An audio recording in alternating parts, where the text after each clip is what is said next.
It has a population of less than 7 million people, no oil, and relies on aid from its rich neighbours and its friends in the West. But a combination of geography and history has blessed, or depending on your perspective, cursed the Hashemite kingdom of Jordan, with a critical role in the politics of the Middle East, the Israel-Palestine conflict, and of course the Arab Spring. Hello and welcome to the Café. I'm Mehdi Hassan, and this week we're in Amman to discover what the future holds for a country plagued by corruption and economic stagnation, and with a population divided between ethnic Jordanians and marginalised Palestinians. But it isn't just the Palestinians who are disgruntled. The opposition to the regime ranges from the Muslim Brotherhood to the middle classes to the former army generals and Bedouin tribal leaders that the ruling royal family has traditionally relied on for support. Criticism of King Abdullah and his wife, the glamorous Queen Rania, is now commonplace here in the capital city. The question is, do Jordanians want reform or a revolution? Let's find out inside the Café.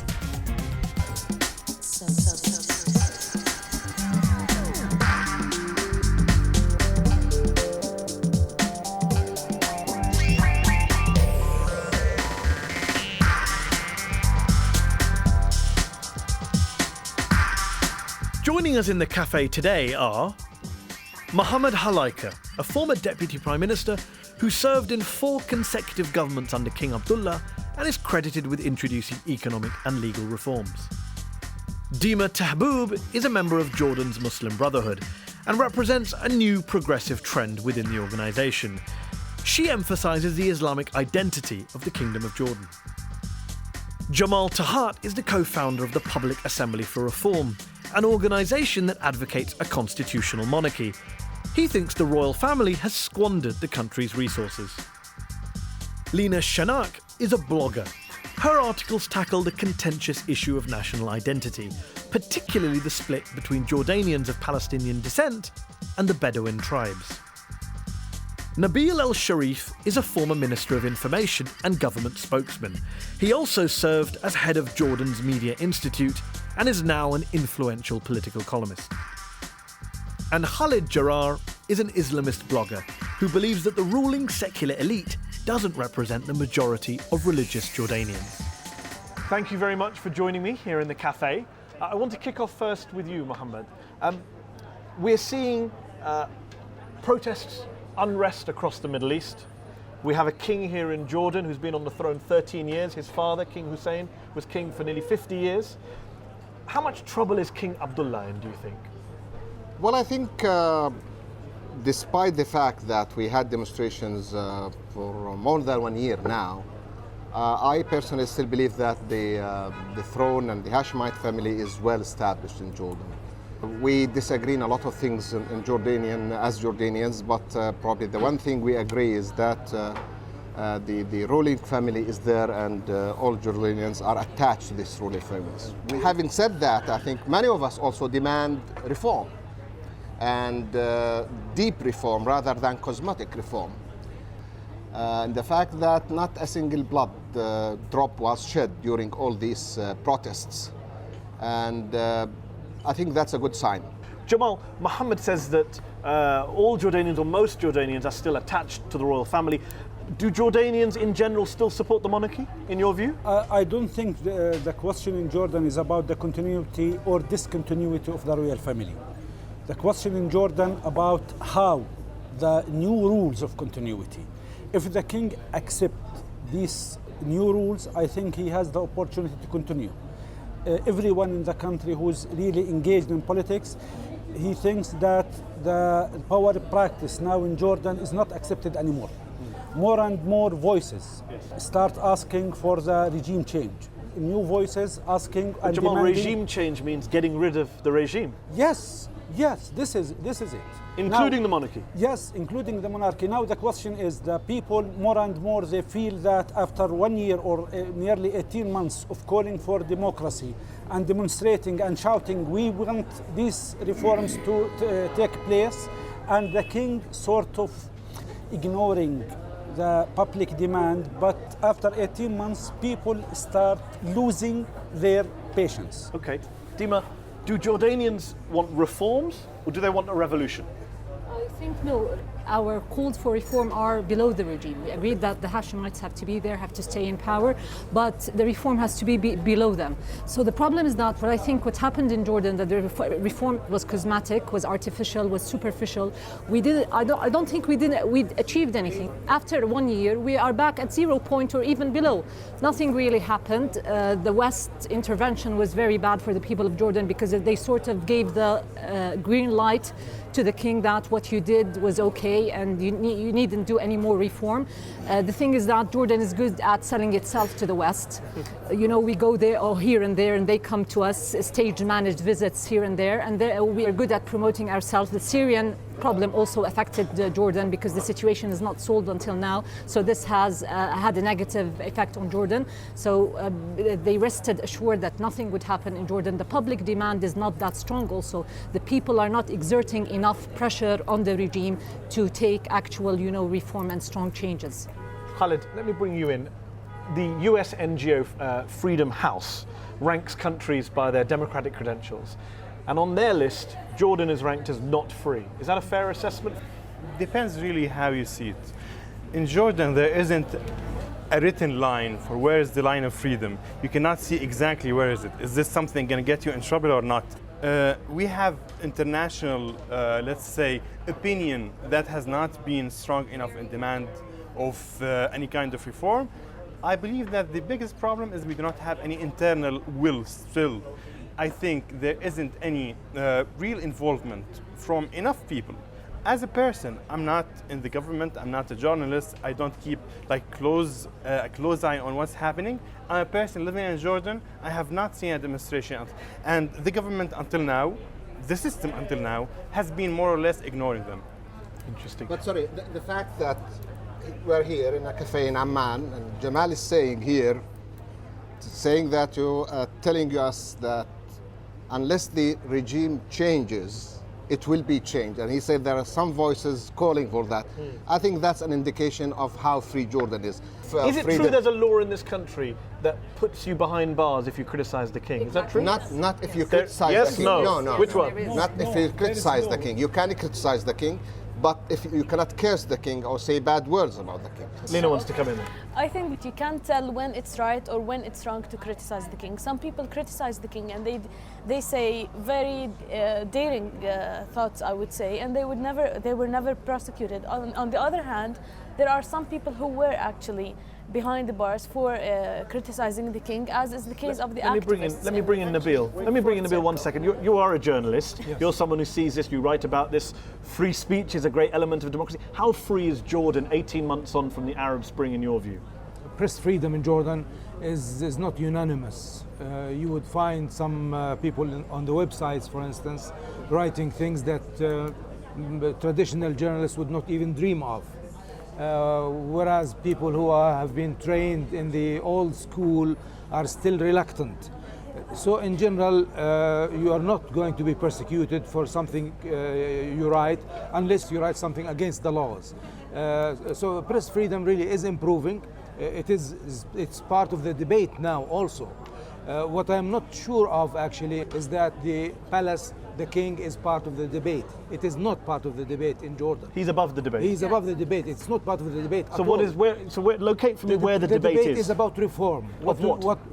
Political Parliament? reform. Of course, parliament. What parliament do we want? How effective should it be? How independent? But doesn't the king appoint the government in Jordan? Now he does. But the king himself said that I hope in the very near future we will be able to form governments along parliamentary.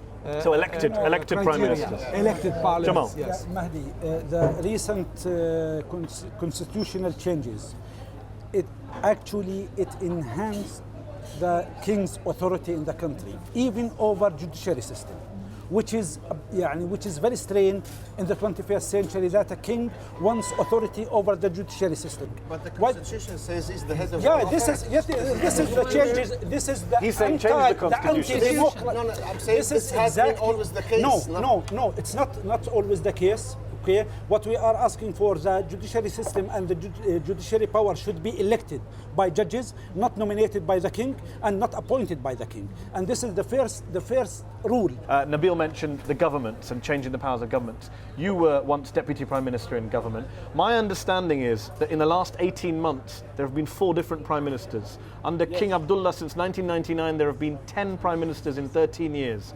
Now, either all the Prime Ministers in Jordan are incompetent or the problem lies somewhere else. Am I wrong? Good question. Well, I think probably the criteria of selection might be wrong. And we all criticize quick changes of governments and governments coming for short terms and taking decisions which have a long-term effect. That process is being critical. So he's not using the Prime Minister as a shield to deflect attention, deflect criticism? Could be. That's part of the internal politics. That's always the case. If he selects a Prime Minister, if he does something good, then the credit goes to the whole system. If he does something bad or wrong, he takes the responsibility. But the king never takes responsibility. The king doesn't take any responsibility by constitution. This is why the king has said that I hope in the future parliament, a government would be formed from the parliament itself, from parties from political parties. And this is the change we want. We should accept principles. A country, a modern and modernized democratic country should have not two wills. Now we have the will of the people and the will of the king. This situation should not last. Actually, the king should submit to the will of the people and should be simple. Jamal, do you think he will? I think he must do that. Will he? I think he will. I think he will definitely, and we are headed in that direction. Not from today, not from the Arab Spring, but early as the King Abdullah assumed his power. Do you support? Hold on, let me ask Nabil. Do you support an elected Prime Minister? Yes, definitely. Does everyone around the table support an elected Prime Minister? You all want to see an elected Prime Minister? Yes. Okay, so you all support. Here's a question: who thinks there will be an elected Prime Minister anytime in the near future? I do. You do? Yes. Do you, Lina? Sure it will happen. I sincerely wish it would happen. You sound not keen. And Khalid? No, I mean the state sends mixed signals all the time, so it's hard to understand. For me, as a person in the street, I still see there's a huge disconnection between the street and the government altogether, between the street and the parliament. Like, the parliament does not represent us. I don't know if the problem is in the way it's elected or the problem on whatever system is like bringing them to parliament. We see them as people that represent like a very small minority that have very little connection to the demands and to the identity of the street even. So I think we have a problem on multiple levels. Now, I think people are less concerned with the idea of changing monarchy to a presidential system or whatever other system. I'm more concerned with the way the powers are distributed and how at the end of the day it will affect their daily life. As an outsider, as someone who's observed what's gone on in other Arab countries which have been on the verge of reform and revolution, one key agency that pops up every time is the intelligence services. You tell me, how much power does the Jordanian intelligence services wield right now? From my personal observation, is that it is very, very powerful, that it has a strong hand in making key decisions in the country. And still, it is a feared party. Now, when I'm coming here, like my family and friends are telling me, like, be aware, do not criticize too much, maybe some damage will happen they'll put you away. People are warning you against when you're on your way to come and be on this show. Come here. You seem very relaxed about I'm this. not, no. Jamal himself went on local TV stations many times, and I listened to him, and he was very, very critical. Yes. Have you ever been arrested? And even very critical of the regime and the king himself. And he's still alive. Being free and alive, it's not a virtue. It's right. my right. It's a right. Yes, agree the to right that, is yeah. there. And what is really annoying now in the country, when they are speaking about, let's go gradual reform, it's very similar to the logic of colonialists. During the colonial era, the colonizer said, listen, when you are modernized enough and developed enough, you will set independent. But now, and the king says the same. Hold on, Jamal, let me bring Mohammed in. When you were in government, did you feel like the government, the Prime Minister, the Deputy Prime Minister, the Cabinet had power over the system? Or did you feel that power lay elsewhere, in the palace, with the intelligence services? No, they had power in running the country. There are certain issues where the government does not have that much power. When it comes to foreign policy, that's a matter in the hands of His Majesty. When it comes to security issues and so on, it's in the hands of the intelligence. There is no question about it. But running the economy, running the country, their life, that's in the hands of governments. Lena, you wanted to come in earlier. I wanted to comment actually on the power of the intelligence services, and I'll tell you that it's very, very powerful. And it's present in every arena in the kingdom. Number one, I admit that I, as a person, was always warned against delving into politics or saying anything political in university, in school. Even now we're warned. In schools, we were told not to bring up anything political. That's one. Number two, nobody speaks freely on the phone because we know that it's bugged. We use codes to say anything that we want. But you're a blogger. How do you blog if you're restricted? I do practice self-censorship, but not as before, I admit. And I always have my worries. I do worry actually about getting a call because I do worry about that. But at the end of the day, I'd love to see a better future for my country. So I have to speak up. All of us. I do not, for example, I do not believe that they're listening to our phones.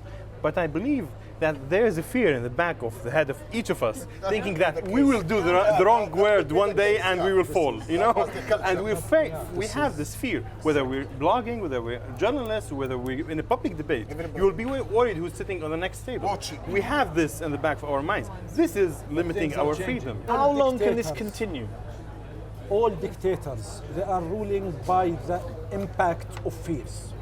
And to liberate people from fears, it's the first step to liberate the country and to liberate the political system.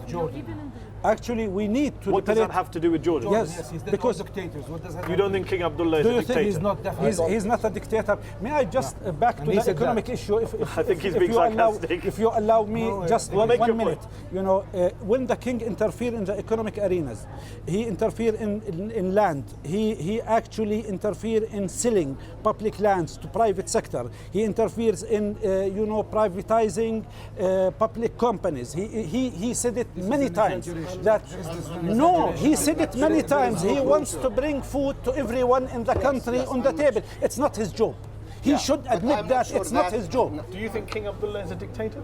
No, I don't think he's a dictator. If you want to interfere in power When you have a certain degree of democracy, freedom of speech, you have parliament, you have constitutional amendments, you have... being told by your fellow panelists that they are worried about speaking on the phone. Well, I'm not. Probably that's the psychology background which Khalid described. I'm not sure. Let Dima give an example. So that doesn't happen in a Listen to what dictatorship. Dima, come in. You know, the previous Prime Minister said we have, in an interview with The Economist, he said we have three governments in Jordan. We have the actual government, we have the government of the intelligence, and we have the government of the royal court. We do not disagree with that. We agree with that. So there is a. You were saying you were prevented from being appointed. I was prevented also from being appointed in a public university, although there was a decision taken by the department in that faculty, and I was prevented because of my political affiliation. Because you're with the Muslim Brotherhood. So yeah, exactly. So the levels of prosecution that they were talking about, it's not only going into jail. This is maybe the maximum, but there are other levels of prosecution. Okay, Jamal. Maybe the king, he's not a butcher. He's not a killer, but he is a dictator because he actually monopolizes all sort of power in between his hands. Jamal, this is the dictator. Jamal, what would you say to those people who say in a region that you're in the dangerous neighborhood you're in? He's not a killer. He's not a killer. Not just he's honest, but he provides stability to Jordan in a dangerous neighborhood. Actually, I don't think stability it's the virtue of one man. Stability is the virtue of the entire society, because also Jordanians keen to keep their stability. It's not only the king. What about the international dimension to this? Do you think there's any pressure on King Abdullah to carry out reforms? I don't think there is enough pressure in this regard. Because he's an ally? Yes. He's an ally. Yes. We do not need any pressure from anybody. Do you think the Israeli peace treaty is part of all this? Exactly. We do not need any pressure from anyone. I agree. Reform is part of the Jordanian agenda. It serves us. It serves our interests. It serves us. This agenda is not announced? And it is progressing. It's moving. Maybe it's moving slowly. We had major constitutional amendments that were really happening for the first time in 50 years, and they were major. We had a constitutional court for the first time. We have an independent elections commission for the first time. In the past, only the Ministry of Interior used to oversee elections. Now, these are really serious and deep reforms. Serious and deep reforms, Dima. I'll give you some statistics. On the Transparency Index, Jordan is rated as the 56th country, and we lost 6 places than last year. Our debts has risen to 17 billion. The rate of unemployment has risen. More than 60% of the people are below poverty line. 20% of the Jordanians are suffering from psychological problems. 25% of the people are suffering from stress diseases. And you lay this at the door of the political system. Exactly. This is the way I read the reform. The people are not benefiting from it. How much? Here's a question for you, Dima. How much do you think the political problems in Jordan are caused by the economic problems? They're connected. Economics are connected with the political arena. So I think that we have to also develop economically. We have to solve our problems, and then people will have the awareness to call for their other rights. When they are enabled economically, I think they will call for their other rights. Yes, we face very, very serious challenges in the economy. I think previous governments have made a mess out of our economy. You don't think there's an intervention from the regime and they were responsible somehow for the mess that happened? The first responsibility lies on the government, the people, the ministers who take decisions. Nabil, here's a question to you. From what I've seen, King Abdullah, since the Arab Spring kicked off, has been using subsidies, some might say bribes, to keep people happy. He's been kind of increasing public subsidies, wages, etc. How long can he keep doing that when there's not much money in Jordan? You're relying on aid from Saudi Arabia, from the EU. Can the king afford to keep buying off his people? Jordan is not doing that. The king is not doing that. Major commodities have been subsidized for many years. It has nothing to do with the Arab Spring, and Dr. Muhammad knows that more than I do. Subsidy is really part of alleviating the suffering of the Jordanian people because of the difficult economic conditions. But it's not about keeping them quiet. No, it has nothing to do with that at all. Some other countries in the region have done that probably, but not Jordan, maybe because it also cannot afford to do that. What I wanted to say also very quickly is that let's not forget the region in which we're living. Jordan lives in a very difficult neighborhood. Let's not forget that Amman itself was bombed in 2005. 5 of our hotels were bombed. We lost many of our innocent civilians. We're not using that, but it's really part of the issue. You can see that always in every country. You will see that people, like governments, will use a certain incident to keep justifying a stronger security grip. Freedom is not strictly about putting people in jail or people we're self-censoring ourselves. People that have actually took the trouble of going into strikes were actually met by gangs that beat them and went to hospitals. Blood was spilled. It was. I want to say something. Blood was Few people spilled. were wounded compared to hundreds and thousands. You cannot killed. compare between bad and worse. Come on. Don't exaggerate. I don't approve of that, of course, but We have thousands of marches. Jamal? Denial is not an entry to solve the problem. We have denial here. Thousands now in the street, thousands calling and asking for reform. So far, yes, it's their right. Go ahead. It's their right. You can't ask me, because I'm not killing you, so you should thank me. It's not the equation. If the king accepts to be a symbol of practicing the people's will, this is the start.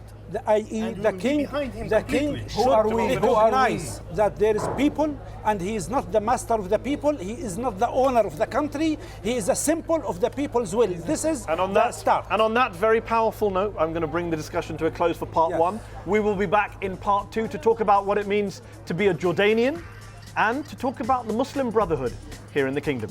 Join us for part 2.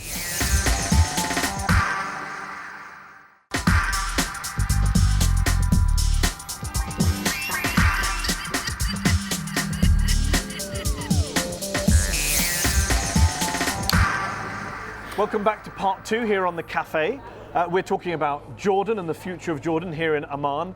I want to kick off this part by talking about what it means to be a Jordanian, because there's a big divide, it seems to me, in this society between different types of Jordanians. And Lena, you, I believe, are of a Palestinian background. Yes. And I think something like 60% of the population here in Jordan is of Palestinian descent. Are you a different kind of Jordanian? By no means I'm different. I introduce myself all the time as Jordanian, and I'd like to be treated as such. But unfortunately, the laws in my country discriminate against me, even though it's not obvious, but it's practiced every day.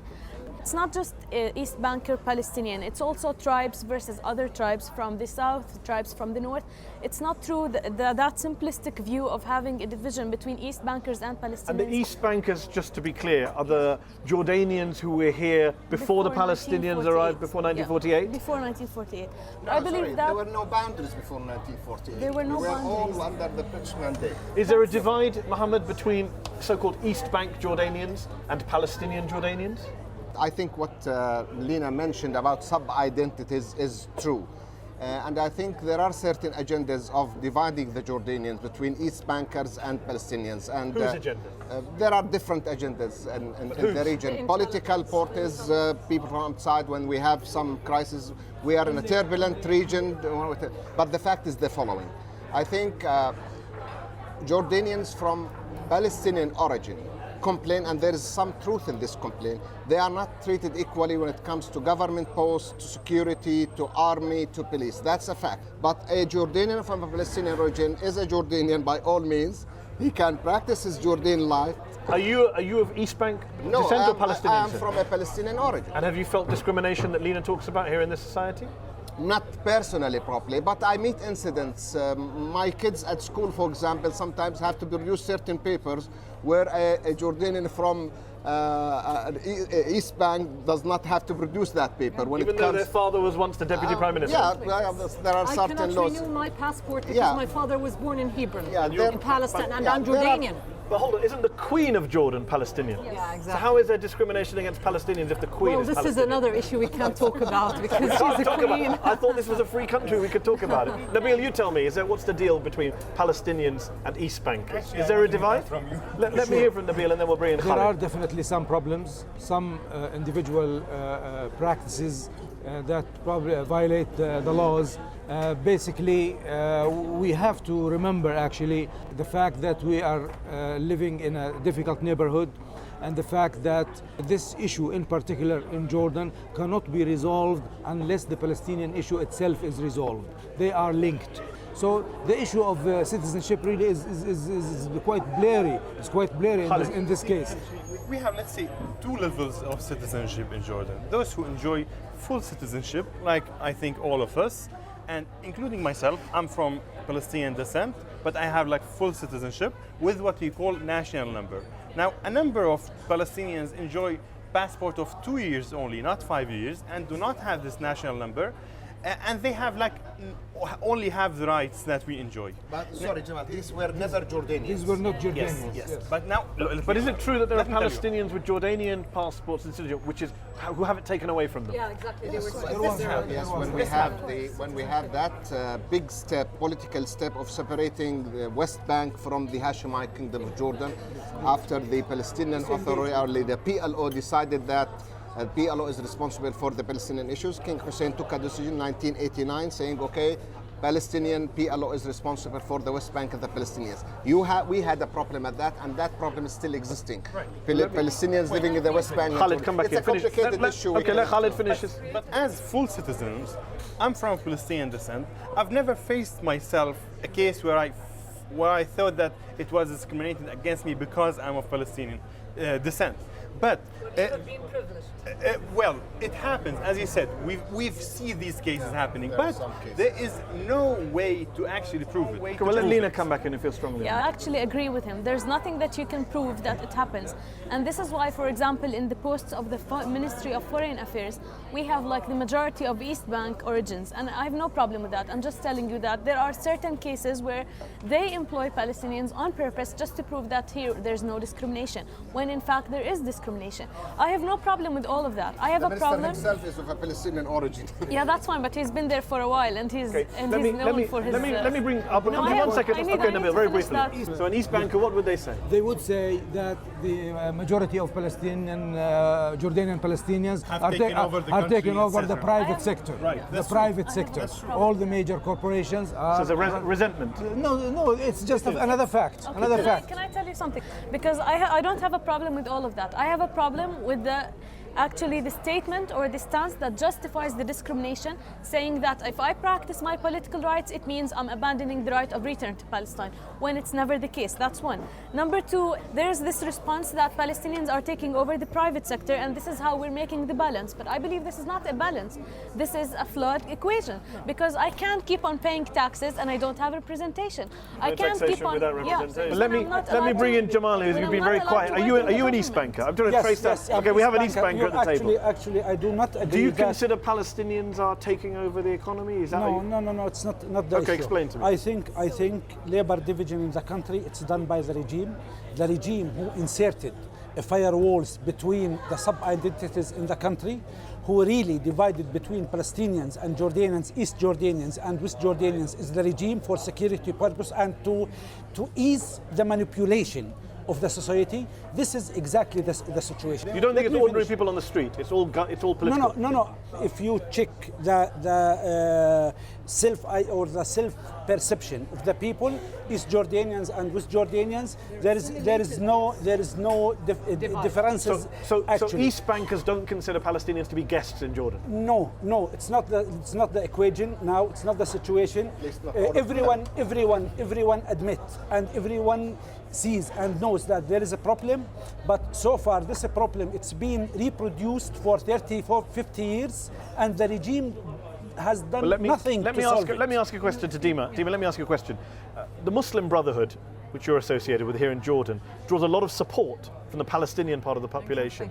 Is one of the reasons that Palestinians are discriminated against politically, Lena says, about political rights, because the regime is worried that if Palestinians are empowered, the Muslim Brotherhood is empowered? Being raised in the Islamic movement, I never felt there's an identity problem, because we saw ourselves as Jordanian, of Palestinian original. There was no problem. I didn't have to hide my identity, for example, or my origin. But the problem is, I think that this identity crisis emerged in the last 20 years probably, and it was manipulated by the government to use it in cases of the reform. They use it as a scarecrow. Well, don't ask for the reform because the Palestinians will rule you. They're using it the same way for the Palestinians. You have to stick to your rights and ask for the rights because, they're terrifying each side from each other. This is the easy way out. No government in the world would sow dissent among its own population. Really? No, of course, because What's going on in Syria, it will next door? backfire. In Syria, it's a war of the regime against its people, regardless of their origin. But I'm saying in Jordan, there is a problem that has been caused not necessarily by the government, it has been caused by the development, fear from political the developments Jordanians from in the the region. Palestinians and the Palestinians from the Jordanians, and they're using this Divide and rule. to keep the status quo. Mohammed, come on. Mahdi said that the majority of Muslim Brotherhood is coming from a Palestinian origin. Can you confirm that? No. This is not a fact. Leaders. Okay. We have leaders in the Actually, Muslim Brotherhood most that are of the Eastern. leaders of the Muslim Brotherhood come from the East Bank. So this is not. But in a democracy, if Jordan was a proper, fully functioning, representative democracy, if Palestinians make up the majority population, they would have the most power in a democracy, would they not, in Jordan? But that's not the division. That's not the division. Exactly. Why do we have to identify? It's not the challenge. The challenge is not about the Palestinian size in power and in the authority and institutions. But Dima saying that's the fear that's being sown, people are saying. Yes, listen, they're actually terrifying the Palestinians by raising ugly voices from the East Jordanian side. Let me ask you a question. With all the protests that have been going on over the past year or more here in Jordan, have Palestinians tried to avoid being at the forefront of those protests to avoid a backlash? Actually, no. The reform is not a Palestinian issue. The reform is not a Palestinian call. The reform is a call of everyone in the country. Here's a question to you, Nabil. Do you think the royal family and the government and the regime should be worried that criticisms and protests are not just coming from Palestinians, but are coming from East Bankers, who used to be their most loyal supporters? There was a letter written last year by, I think, 36 tribal leaders criticizing the king and queen. All Jordanians of different sectors But that's are asking for unprecedented, reform. isn't it? Well, there are so many unprecedented things happening in the past few years. I see that a lot of us here are from Palestinian descent, but we would love to be identified as Jordanians. We want to be citizens of this country. We want to have all the rights and all the responsibilities. We don't want to have different quota in the parliament for us. We don't want to have be treated differently. What we're asking for is not to have any kind of discrimination against us and treat us as Let me ask one question before we move on. Who here thinks that the divide inside Jordanian society has increased in recent years? It's a more divided society. Yes, there is a divide. Polarization. There is a divide. Recently, it's been intensified by the regime's policies. Mohammed, do you want to leave us now? Yes, Thank you I'm very sorry much. I have to. No, have a but great wedding. great pleasure. Thank you so much for joining us. Good night. It's our loss. Good night, We really everybody. appreciate it. We will carry on the discussion. Mohammed has had to leave us, but Nabil, I want to bring you in and ask you, do you think Jordan is a secular society? I think it is, and it should be, actually. That does not negate anybody's right to, of course, be religious in his own way, to have even religious political views, but Jordan as a country, I think, should be secular in order to maintain the rights of everybody, in order to maintain... Khalid, do you agree with that?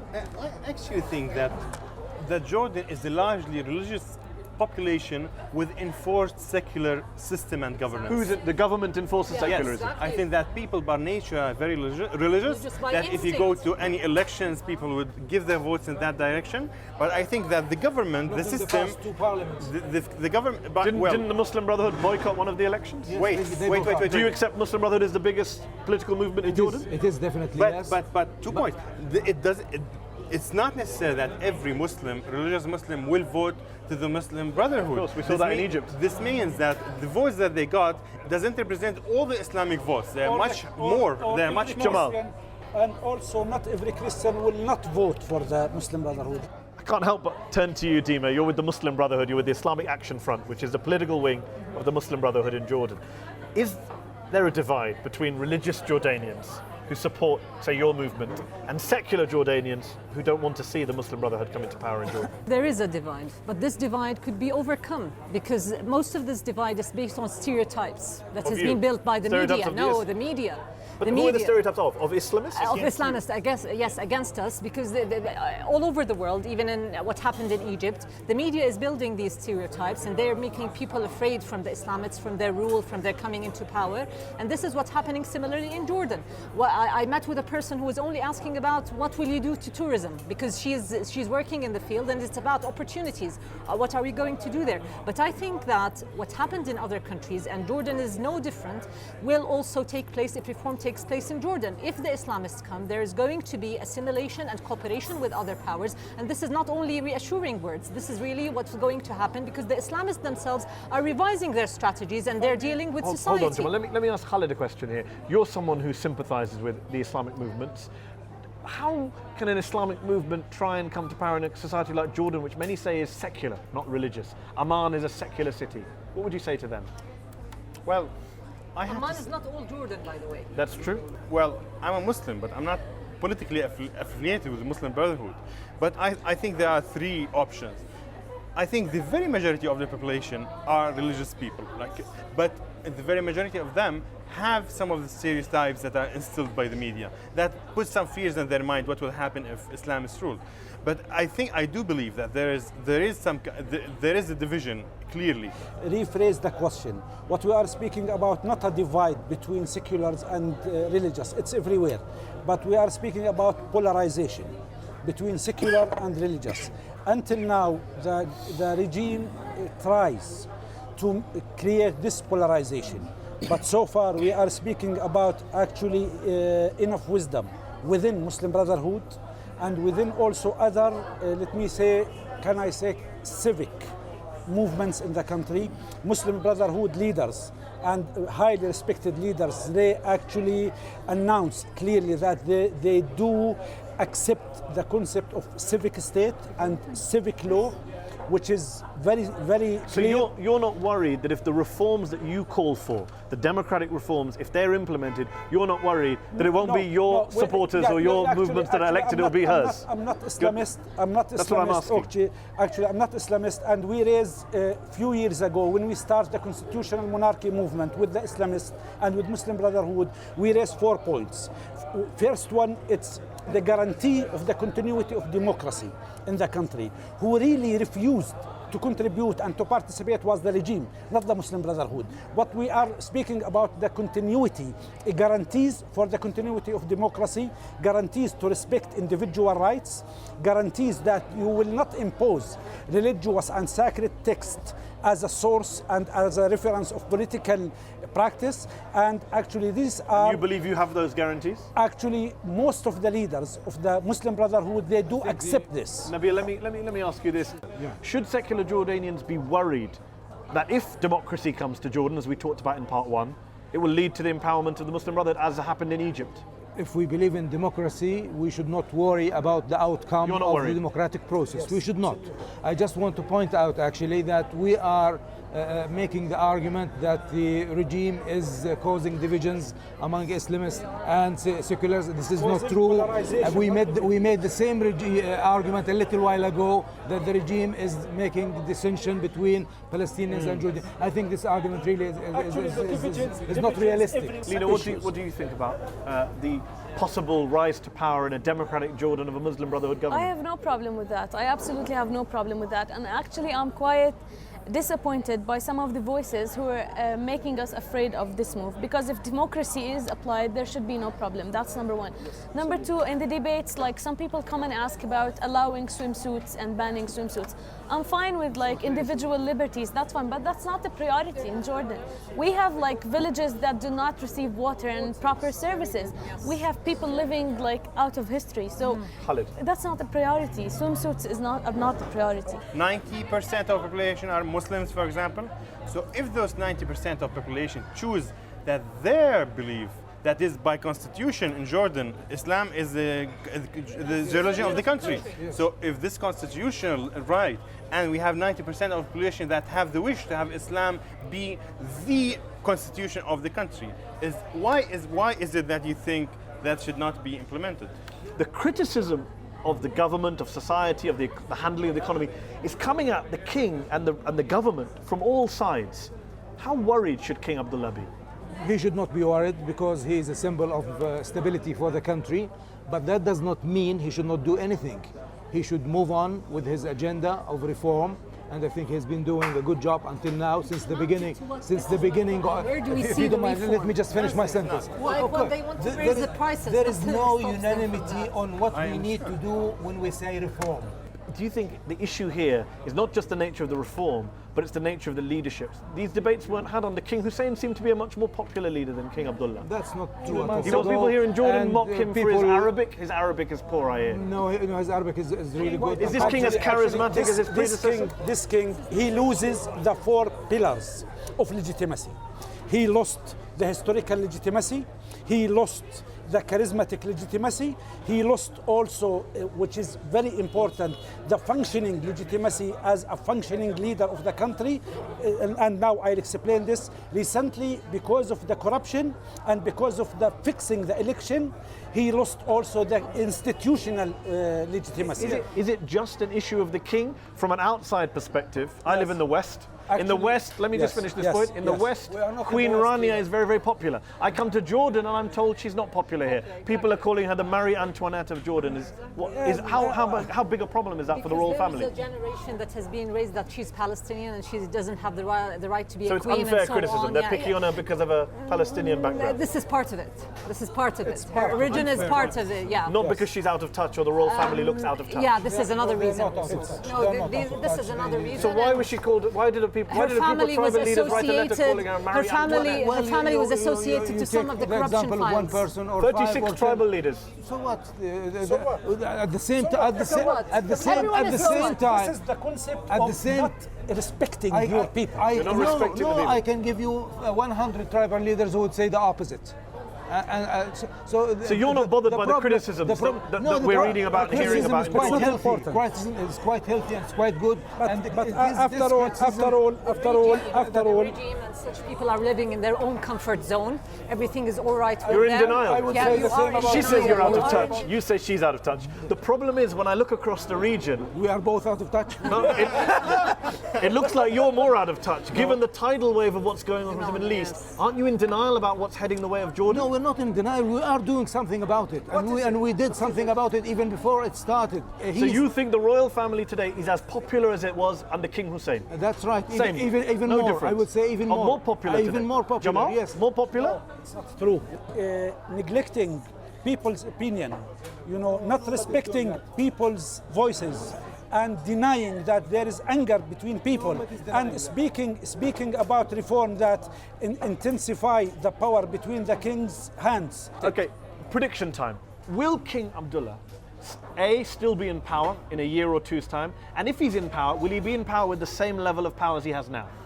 What do you think, Dima? Well, if he's wise in reading the international atmosphere and the international situation, he has to change really quickly, and he has to give power to the people. Otherwise it gets because worse then. otherwise it's going to get worse.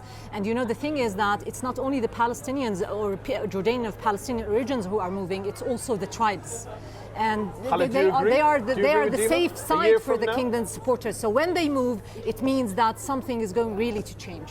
I agree that the king and the monarchy system is very stable, and I think that up until now there haven't been calls to change that. What people need to change is to the powers distribution, and to see actually that getting at the end to the daily life of people, to see a parliament really representing them, to see a government really working for them under real accountability, under transparency. This is what the debate about. We're not concerned if the king changed and another person comes with the same plot. What would you care? Lena? I have to tell you that I've been hearing so many stories because I'm working on a project to document stories in Jordan, and I've been hearing from fierce opponents of the late King Hussein, and they were tortured back then in his time. They were tortured, they were sent to jail, they were not allowed to work and all that stuff. And the same person who went to jail and suffered from all of that told me, and I'm just quoting him, that even after all he went through, he's not willing to change the Hashemite regime to any other regime in the region. So you don't think they're going anywhere?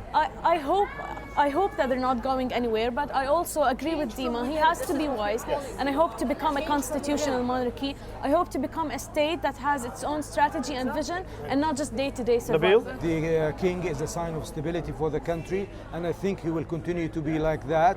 I think there is With reduced powers? Again, please. With reduced powers? Will he continue on with Well, reduced that's powers? really it's a process that will happen. We don't know how it will end, but I'm talking about the monarchy Yes. as an institution. It's going to remain because I think all Jordanians believe that it is really a Jamal? sign of stability for the country. What I think, which is inevitable in Jordan, which is a must to come, that What is inevitable? transformation of the king's power to become a real constitutional monarch, a symbol of the people's will, not an independent will imposed on the people in the country. Second, which I think a prediction that this is a must, and my wishful thinking that the king will accept this and become a part of the solution, not a part of the problem. Well, that's all we have time for tonight. Thank you very much for joining me here in the cafe. The debate will continue online. Good night from Amman.